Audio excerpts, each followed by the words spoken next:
Okay, let's unpack this. You probably drive every single day, right? Maybe on these, smooth, straight roads. Mm-hmm. But it's that split second when the road actually curves, when you feel that little tug to the side. That's where all the physics and all the risk suddenly collide. Absolutely. That simple arc-ub, a Hmm. corner, that's where most drivers find the absolute limit of their control. So today, we're doing a deep dive into that tension between speed and safety on winding roads. That's right. We've pulled apart some really detailed sources on defensive driving, vehicle dynamics, and our mission today is pretty clear. Yeah. We want to take you beyond just the basic rules of the road and give you a structured blueprint for navigating bends safely. We're focusing on why you adjust your speed, how your car reacts, and, how to manage the risks. And the key insight here, the thing to start with. It's that every single curve demands your full attention, and getting your entry speed right is the non-negotiable foundation of control. Everything starts there. Let's jump straight into the danger zone then. Our sources point to this terrifyingly common scenario. You enter a curve too fast, you realize it halfway through, and you just slam on the brakes. Why is braking while turning such a recipe for disaster? It comes down to pure physics and what a lot of pro drivers call the tire budget. The tire budget. Okay, break that down. Well, think of it this way. Every tire has a finite amount of grip, right? A total budget it can spend. Okay. And that budget has to cover turning, braking, accelerating, Mm-hmm. sometimes all at once. Right. So if your tire is already spending, let's say, 80% of its budget just turning the car sideways. It only has 20% left for braking. Exactly.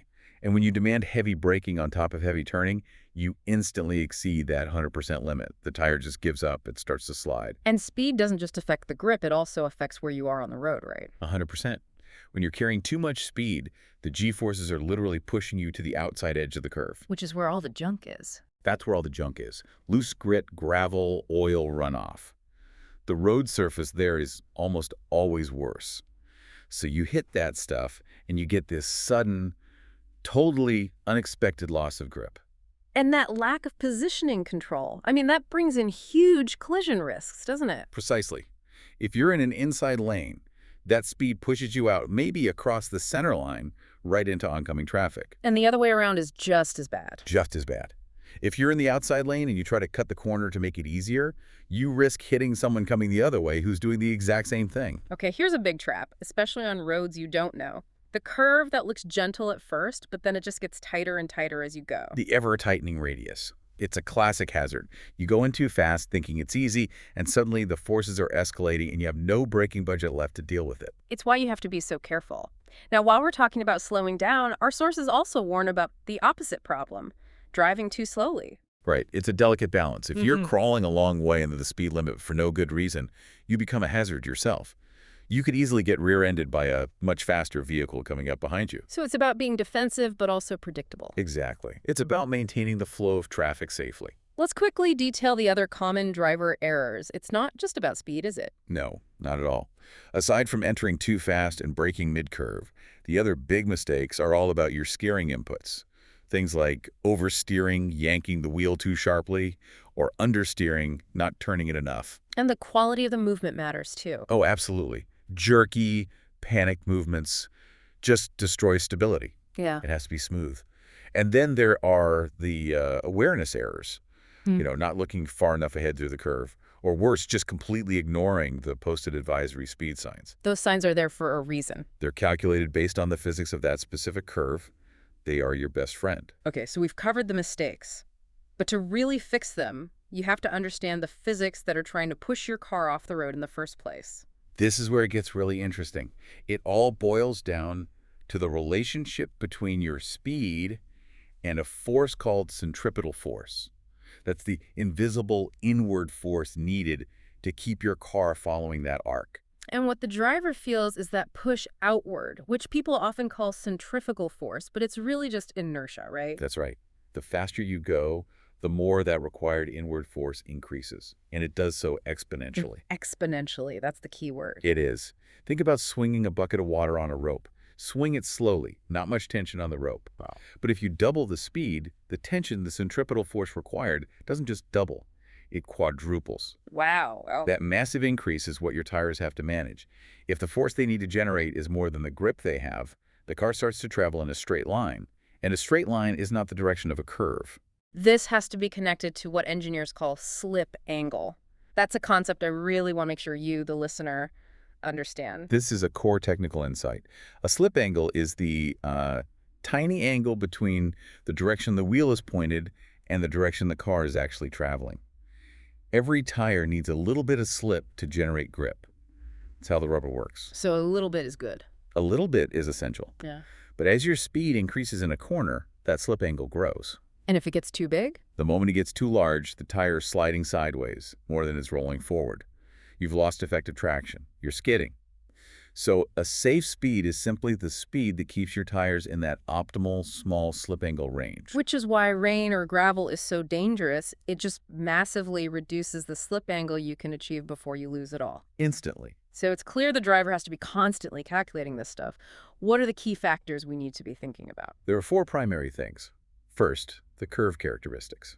Is it a tight radius or a wide sweeping one? Tighter means slower. Always. Okay, that's number 1. Second, road and weather conditions. Snow, ice, rain, even just a few potholes. They all dramatically reduce grip and demand a much slower speed. Third is visibility. A blind curve. Fog. If you can't see the exit of the turn, you have to assume the worst is waiting for you. And the 4th one is about the road design itself. That's right. You're looking for what's called camber, or banking. If the road tilts inward toward the center of the curve, gravity is actually helping you turn. It allows for a slightly higher speed, but you still have to obey the posted signs. Now we get to the good stuff, the practical techniques. How do we turn all this knowledge into action? We touched on the mantra earlier. The mantra is slow in, fast out. And it is the absolute foundation for stability.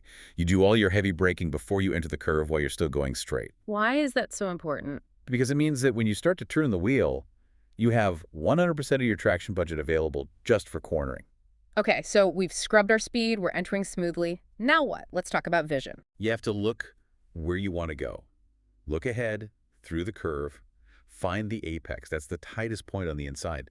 And as soon as you see it, your eye should already be moving to the exit of the turn. And keep your hands smooth. Oh, absolutely. Smooth and gradual inputs, no sudden jerky movements, and keep your hands at 9 and 3 on the wheel. It gives you the most control. We mentioned how braking mid-curve upsets the car's balance. How does using the throttle help manage the car's weight? By maintaining a light, steady throttle through the curve, not accelerating, just maintaining speed, you keep the car's weight balanced evenly across all 4 tires. That's maximum stability. But I've heard advanced drivers actually use the throttle to make adjustments. They do. It's a subtle thing.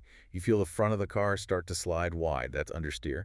A very slight lift off the throttle can shift a little weight forward onto the front tires and help them grip again. And for oversteer, when the rear slides out. If the rear starts to slide, a slight, very controlled increase in throttle can shift weight to the back and help stabilize the rear tires. But for most drivers, the rule is simple. Just keep it steady. Okay, that's incredibly useful. Now for the emergency maneuver. What happens if, despite everything, the car starts to skid? Skid recovery is, well, it's the skill that prevents an accident. Rule number 1 is stay calm. Panic makes everything worse. Easier said than done. It is, but it's critical. Second, ease your foot off the accelerator. Gently.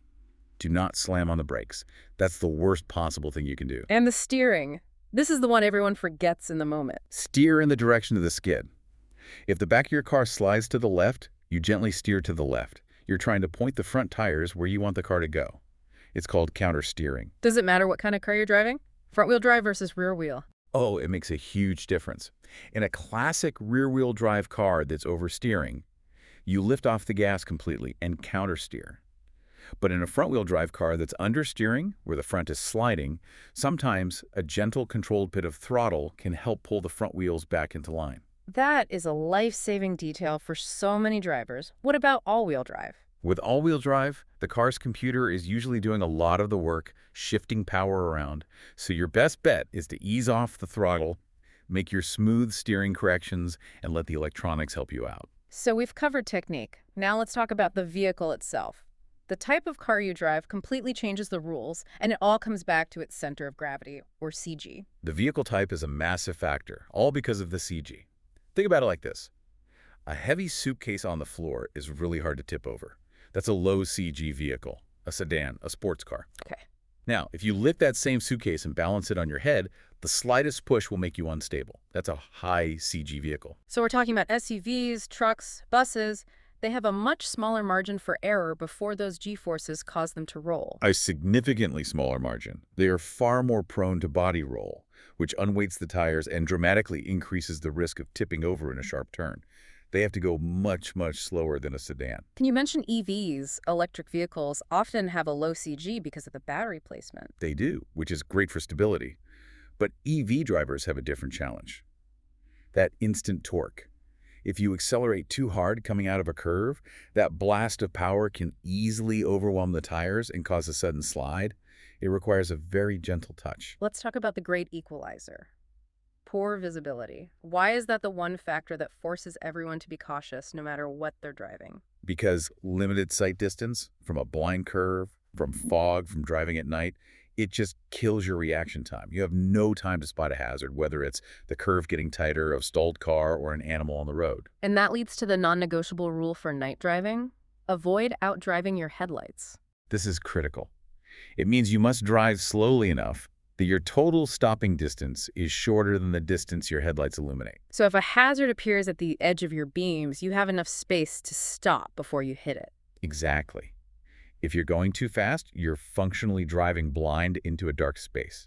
You are guaranteed to hit anything that pops up in that space. It basically turns the road just beyond your headlights into a constant blind spot. That's the perfect way to put it.